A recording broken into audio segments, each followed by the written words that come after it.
here with Oklahoma City Police Captain Dexter Nelson. Sir, thank you for your time. Probably ask you similar questions the media has been asking you all day. You went on a tour. What did you see? Well, it's pretty much total devastation. In Oklahoma City, the area goes from I-44 to Santa Fe, and from Southwest 134th to Southwest 149th. Earlier, the streets that we had blocked went from 119th to 164th. We've since scaled that down to 149th and 134th Street. You ever seen anything that compares to this? Anything that you could compare it to? It compares to the 1999 tornado, somewhat similar to the Murrah Building bombing, but just more spread out. In fact, when we were watching it on TV yesterday, you couldn't help but kind of think, this is May 3rd, 1999 all over again. How are you guys policing the efforts, trying to protect the families that are in there?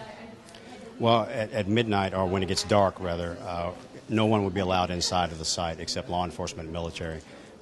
During the day, we've been letting family members in that can prove that they live there, and they have ID to show that they have a residence. That's going to be about 9 o'clock. They're going to be asked to leave, and no one will be allowed in except military and police. It's very dangerous at night. It's very dangerous in the daytime. There's jagged items sticking out everywhere. There's vehicles with fuel in them. There's propane tanks. There's several items that can cause hazards. There's telephone poles still hanging. There are large tree branches hanging. There are cars wrapped around trees. So there's lots of hazards that people need to be aware of. We don't want them in the area. There's nails and glass all over the roadway. We know we're going to have flat tires on our vehicles, so we're asking people not to come in. The residents that we're allowed in, we're only allowed in with one vehicle, so it's not to congest the roadways, because there's still property in all the yards, and the roadways are really narrow because of the emergency equipment and the people that are still trying to look for possible people still in storm shelters. Well, it is quite the scene of destruction. What about the weather efforts today? It's still raining right now. That can be helping out. The off-and-on rain did not help at all. It made things very slick.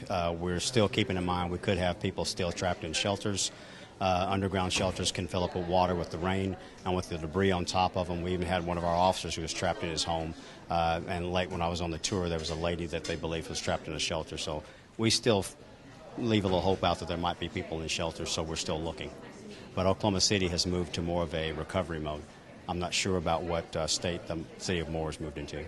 And what about your comrades? How's the force holding up?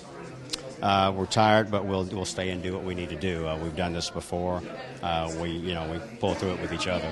We've got at least 8 officers who have their homes completely destroyed. So, I know as Oklahomans and Americans, everybody wants to help out. Any advice for those who do want to help? The best thing people can do to help us right now is just pray. Stay out of the area. We don't need the extra people coming in. We don't need volunteers yet. If we get to that point, we're taking a list of names with skills that they have to offer. But right now, we don't need people coming to look, to gawk, or anything like that. If you live in the area, you're coming to secure property or check on your house, you get in, do that, and get out. We're asking you not to bring but one vehicle, and bring gloves, bring work boots, because there's nails everywhere if you're climbing on the rubble.